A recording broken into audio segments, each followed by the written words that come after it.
He might have been biting it. I think he has, nibbling away at it all race long. Esteban Masson, Oliver Gray could barely watch. We were just standing there shaking their heads from the VDS Panis Racing Garage. The safety car's in. We're going for a green flag. There's over a lap time still on the clock. It's just under 2.5 minutes to go to decide this opening round of the 2025 European Le Mans Series season. We've got 5 more of these to enjoy, but who on earth is going to win each of the different categories? It's a cracking getaway from Mathys Joubert, and sensibly the car that's a lap down is getting well out of it. Gentlemanly driving there from Giotto in the number 34 into Europol. So we're now left with Joubert, who's streets ahead of Charles Milesi in second, Pietro Fittipaldi in third. The pressure being applied though by Mathieu Vaxivière in fourth position. Fantastic stuff. EDEX Sport from VDS Panis Racing and Vector Sport, a very different 1, 2, 3. Mathieu Vaxivière putting the Vector Sport car under pressure for the final step on the overall podium. LMP3 CLX Motorsport still leading in RLR Motorsport. The Hind Dames still leading. Kessel Racing, minute and 25 seconds to go. It will go to another lap. So how much pressure is Adrien Clomenil under from Julien Omrion? He too has got a good getaway in the CLX Motorsport LMP3 car. There's now almost some overlapping. Vaxivière leaving his braking very, very late to go around the outside of the number 10 of Pietro Fittipaldi.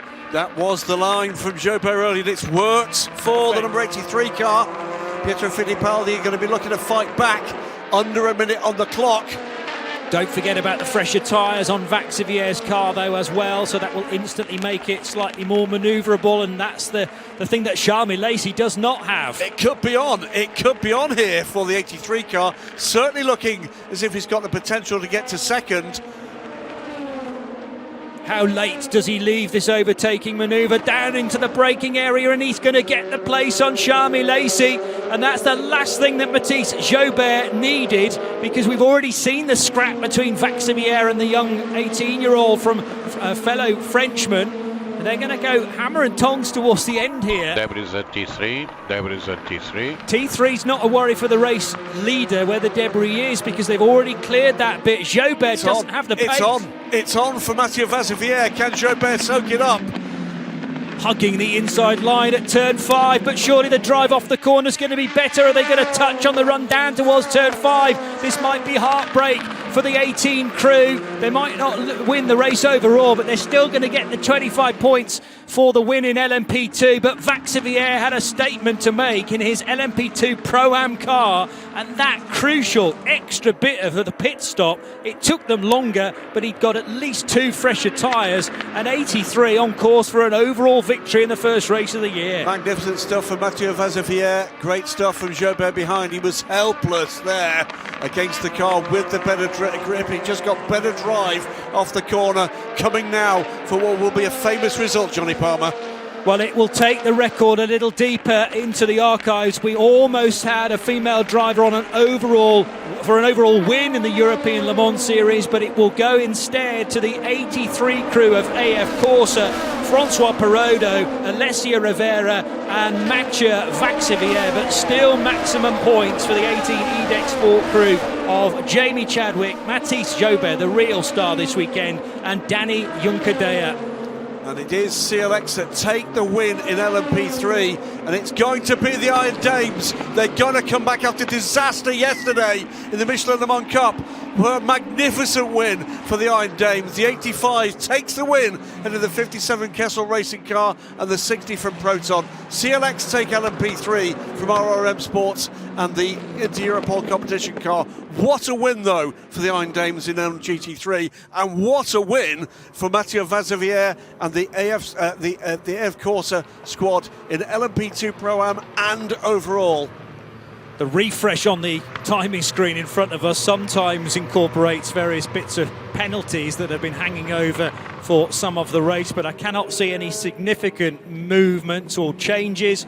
Well done to all of the LMGT3 teams for getting drivers in, I reckon, in time to make sure that their pros also get the maximum championship points moving forward. That could be crucial, and it means that Michelle Gatting will have the 25 to join with her teammate Sarah Bovey and Celia Martin as we head in a month's time to Le Castellet.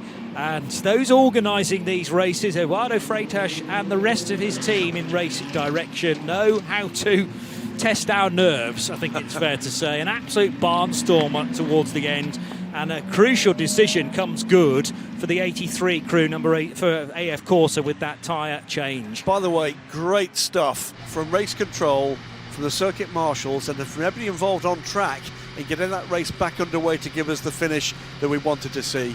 Fabulous stuff. It will be heartbreak in one regard for Mathis Joubert, but he is the LMP2 winner, and he's on an overall European Le Mans Series podium on his debut in the class. Fantastic stuff from him.